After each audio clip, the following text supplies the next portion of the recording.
The Azimuth Saga, Act 2, The Proteus and an Ancient Battlefield.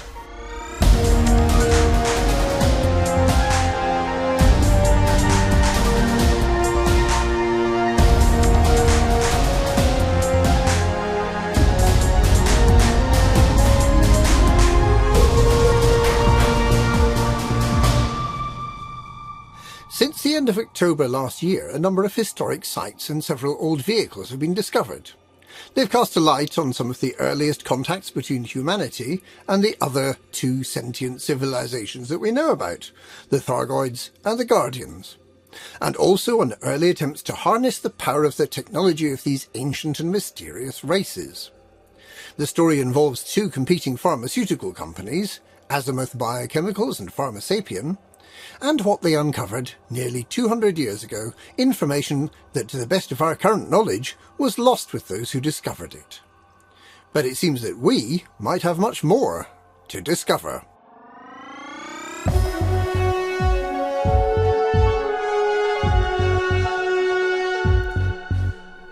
It seems likely that it was the provocative presence of the Alexandria with its cargo of Guardian technology that provoked the Thargoids to their next major attack on starports following the New Year's Eve attack on the 13th of May.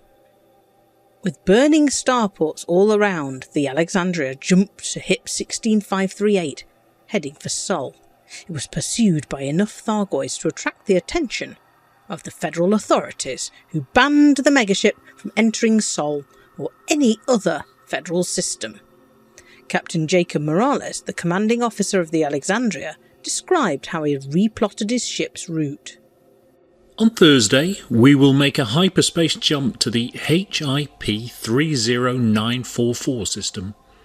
Since this has a small population, the risk of casualties will be low if the Thargoids continue to pursue us.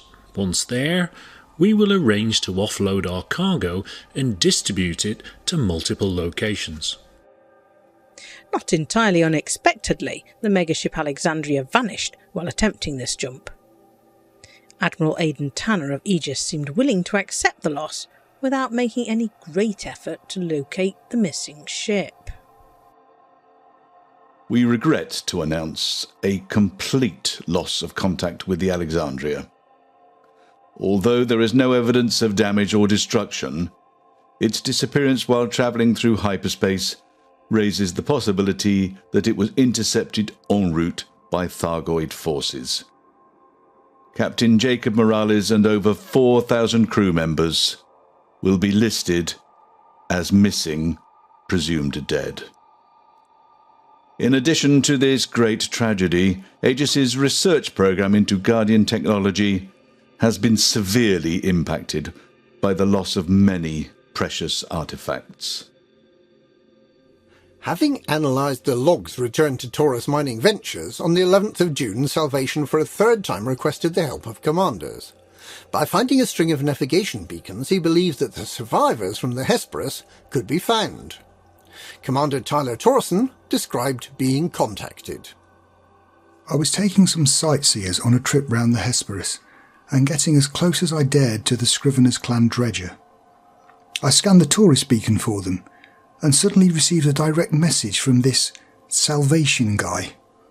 He asked me to track down some old signal beacons, which are listening posts configured to retransmit long-range comms. Apparently, these could help locate the survivors from the megaship. But the Hesperus is ancient history. Surely there can't be anything or anyone left to find. But it turns out that there was more to find.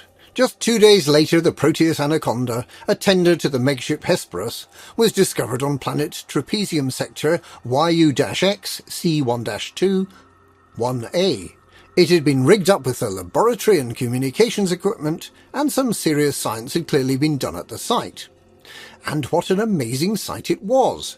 2 abandoned Guardian structures and the wreckage of several Thargoid ships marking the location of an ancient battle between aliens, the first and so far only evidence of both alien species on the same planet. The information left behind at the Proteus Anaconda made it clear that the scientists had been working on developing weaponry using the Guardian technology they had recovered from the ruins. They had, unfortunately, killed themselves in the process. After learning about this new find, Aegis, still smarting from the loss of the Alexandria, and Salvation, working through Taurus mining ventures, both put out an appeal for the Guardian technology that could be salvaged from the ancient sites. The vast majority of commanders chose to support Salvation over Aegis, with Aegis's Archimedes megaship unlikely to attract the level of attention from Thargoids that the Alexandria received. Salvation's megaship, Glorious Prospect, was loaded full of Guardian technology, and a special Guardian shard cannon was distributed as a reward to those that helped.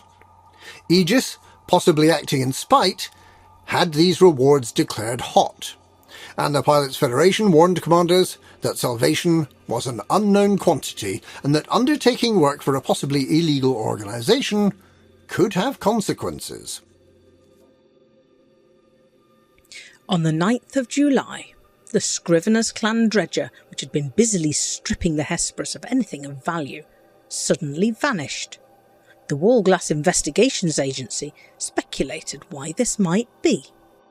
When the Scriveners laid claim to the Hesperus, I expected only a cloud of fragments would remain.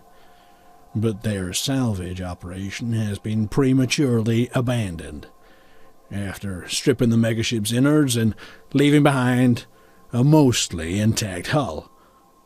But why have they done this? Well, perhaps because this particular dredger clan avoids outsiders.